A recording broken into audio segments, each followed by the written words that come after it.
Assalamualaikum warahmatullahi wabarakatuh. Perkenalkan, nama saya Imam Muslim dengan NIM 2003211000037 dari kelas Agribisnis B.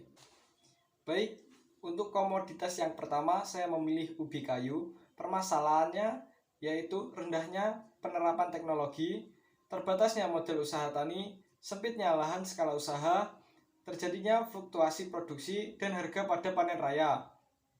Sifat ubi kayu yang mudah rusak, kebijakan pembangunan pertanian yang dirancang Presiden RI sebagai revitalisasi pertanian, perikanan, dan kehutanan RPPK pada tanggal 11 Juni 2005 diharapkan dapat meningkatkan kinerja pertanian dengan tujuan mengurangi kemiskinan dan pengangguran, juga meningkatkan daya saing ekonomi nasional.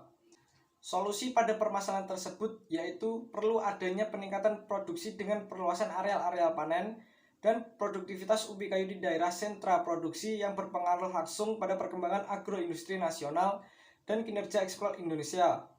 Lalu, perlunya dilakukan pengkajian teknologi di tingkat usaha tani dan pasca panen, terutama yang sesuai dengan sumber daya lokal serta teknologi pasca panen yang sesuai dengan kemampuan penguasaan oleh petani ataupun masyarakat pedesaan. Studi kasus permasalahan yang ada sangkut pautnya dengan negara lain yaitu pada negeri Nigeria, di mana pada negeri tersebut pemanfaatan sumber daya masih belum efisien sehingga diadakannya kebijakan berupa alokasi sumber daya. Untuk yang kedua, komoditas jagung. Permasalahan yang pertama yaitu tingginya kadar air yang dimiliki oleh jagung lokal, yakni lebih dari 15%. Untuk produksi pakan ternak, presentase tersebut dirasa terlalu tinggi. Permasalahan yang kedua adalah masalah harga yang terlalu tinggi dan kerap fluktuatif. Solusi dari permasalahan tersebut yaitu pengoptimalisasian lahan. Solusi dari permasalahan tersebut yaitu pengoptimalan lahan dan produksi jagung.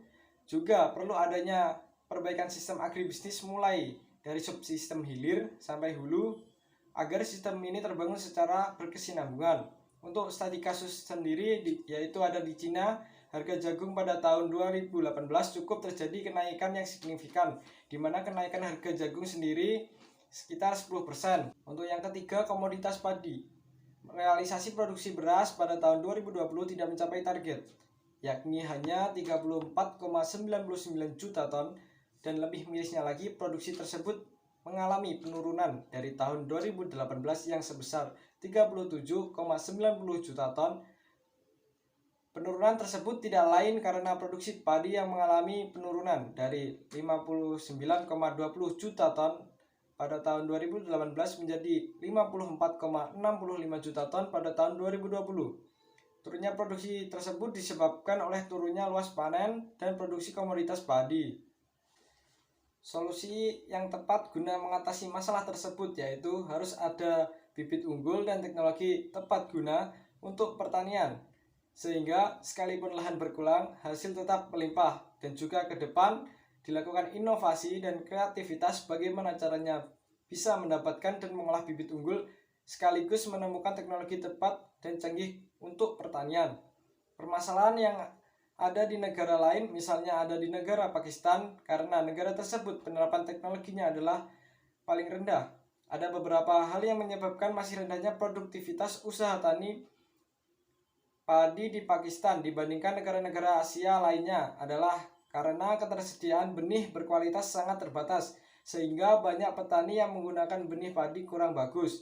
Ketersediaan unsur hara lahan sekalipun pada lahan sawah irigasi rendah, dan di sisi lain tidak diimbangi dengan penggunaan input produksi terutama pupuk secara intensif.